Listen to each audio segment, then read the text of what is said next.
കർക്കശക്കാരനായ സംവിധായകൻ ചെയ്ത ഓരോ സിനിമയും സംസാരിക്കുന്നത് തികച്ചും വ്യത്യസ്തമായ തലങ്ങൾ.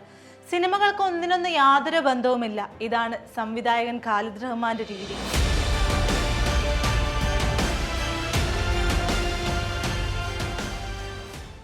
എന്നാൽ ഇതിലെല്ലാം ഒരു ഖാലിദ് റഹ്മാൻ ട്രേഡ് മാർക്ക് പതിഞ്ഞിട്ടുണ്ടാവുകയും ചെയ്യും. ഒരു സംവിധായകൻ വിജയിച്ചു എന്ന് തെളിയിക്കാൻ ഇതിൽ പരം തെളിവെന്താണ്? ആദ്യ ചിത്രമായ അനുരാഗ കരിക്കിൻ വെള്ളം മുതൽ കഴിഞ്ഞ ദിവസം പുറത്തിറങ്ങിയ ആലപ്പുഴ ജിങ്കാന വരെ വളരെ ആവേശത്തോടെ നോക്കിക്കാണാൻ സാധിക്കുന്നതാണ് ഖാലിദിന്റെ കരിയർ ഗ്രാഫ്. ഉസ്താദ് ഹോട്ടൽ, സപ്തമശ്രീ തസ്കര, അഞ്ച് സുന്ദരികൾ, അന്നയും റസൂലും, നോർത്ത് 24 കാതം എന്നീ സിനിമകളിൽ സഹസംവിധായകനായിട്ടായിരുന്നു കരിയറിന്റെ തുടക്കം.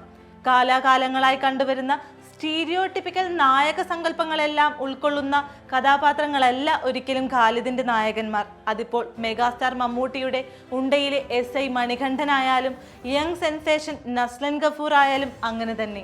ഖാലിദ് തന്റെ കഥാപാത്രങ്ങൾക്ക് നൽകുന്ന സൂക്ഷ്മത ഏറെ വലുതാണ്. കരിക്കിൻ വെള്ളത്തിൽ ആസിഫ് അലിയുടെ അഭിയും ബിജു മേനോൻ മനോഹരമാക്കിയ രഘുവും പ്രണയത്തെ, സൗഹൃദത്തെ, അവരുടെ ചുറ്റുപാടിനോടുള്ള പ്രതികരണത്തെ വ്യത്യസ്ത രീതിയിലാണ് അവതരിപ്പിച്ചിരിക്കുന്നത്. വളരെ സ്ലോ പേസിൽ വ്യക്തമായ രാഷ്ട്രീയം പറയുന്ന സിനിമയാണ് ഉണ്ട. മമ്മൂട്ടിയുടെ SI മണികണ്ഠനും സഹതാരങ്ങളും ഏറെ വൈകാരികതയും ഹീറോയിസവും ഒരുപോലെ പ്രകടിപ്പിക്കുന്നു. തുടക്കം മുതൽ ഒടുക്കം വരെ തല്ല്. നല്ല തകർപ്പൻ തല്ലായിരുന്നു തല്ലുമാല. പാട്ടും തല്ലു നിറഞ്ഞ ഒരു അസൽ കളർപ്പടം.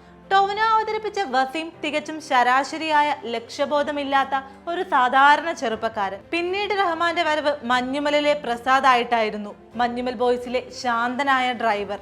എന്താണ് ദൈവം എന്ന സുഭാഷിന്റെ ചോദ്യത്തിന് പ്രസാദ് നൽകുന്ന മറുപടിയായിരുന്നു ആ സിനിമ.